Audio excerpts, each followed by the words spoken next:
Dobrý večer. Moje meno je Peter Bela. Vyštudoval som učiteľstvo matematiky, fyziky, informatiky a táto inovácia vznikla v čistej mojej lenivosti. Máme 3 synov, ktorí mali dosť zlé známky na 8-ročnom gymnáziu na Varšavskej.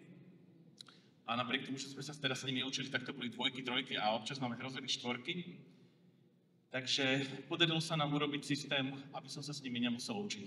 To je tak úplne, že fakt, že v skratke.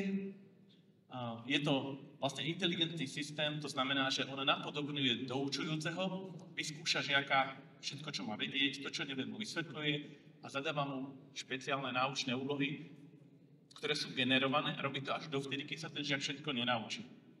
Nedá sa tomu ako keby uhnúť, nedá sa to oklamať. Keď som to vytvoril, tak niektorí povedali, že ty im dávaš také prečuté učivo, nedostanú sa ti na vysokú školu. Výsledkom bol úplný opak.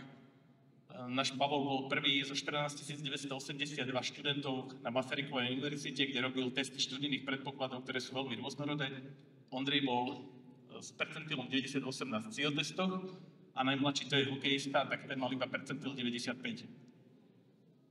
Je to teda interaktívna webová aplikácia, ktorá má 2 moduly. Je to vlastne stručná učebnica, ale hlavný modul je tá inteligentná cvičebnica.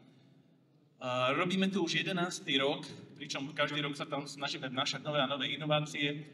Už máme viac ako 108 000 aktívnych žiakov zapojených, máme takmer 800 škôl a pravdepodobne aj tu v sále viacerí to poznáte. Nám sa podarilo urobiť to vlastne v minulom roku, že sme urobili takú výraznú gamifikáciu, ktorá motivuje tých žiakov k lepším výkonom. A to je vlastne založené na tom, že predtým sa tí žiaci mohli učiť len individuálne, že každý sa učil sám. Teraz je vlastne možné to, že tí žiaci môžu až 100 žiakov iných pozvať do tej, my to voláme, že smart preteky raketové. A vlastne učia sa spoločne, len vidia vlastne, že kto je prvý, to je na ktorom mieste a to ich vlastne trošku tak adrenalínuje. A ja to trošku popreskakujem, lebo to už nestíhame.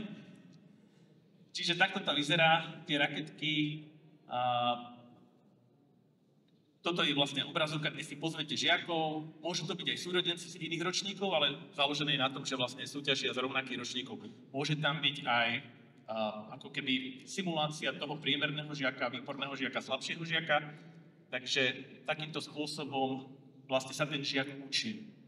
Zaujímavé je to, že vlastne odohrá sa 8 000 až 13 600 bol rekord za jeden deň týchto pretekov a práve dnes z hodou náhod budeme mať miliónky pretek. Ešte ho nemáme, chýba nám ešte 3000 pretekov, ale určite to dneska dosiahneme.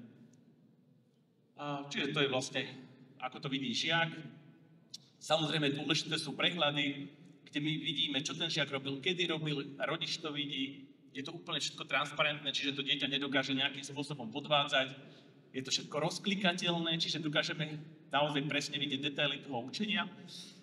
Naplňame tie také parametre ako portfólio žiaka, lebo my presne vidíme, čo robil, čo ovláda, čo ešte neovláda. No a vďaka tomu sú tie deti prvé na prijímacích skúškach. A to nie len moji synovia, ale aj ostatné deti, ktoré to aktívne používajú, tak naozaj sa prepracovajú na prvé miesta.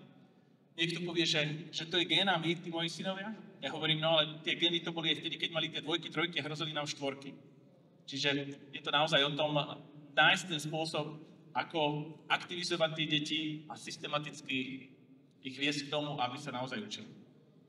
Ďakujem. Ďakujeme pekne, presne v časomiere, pán Bela.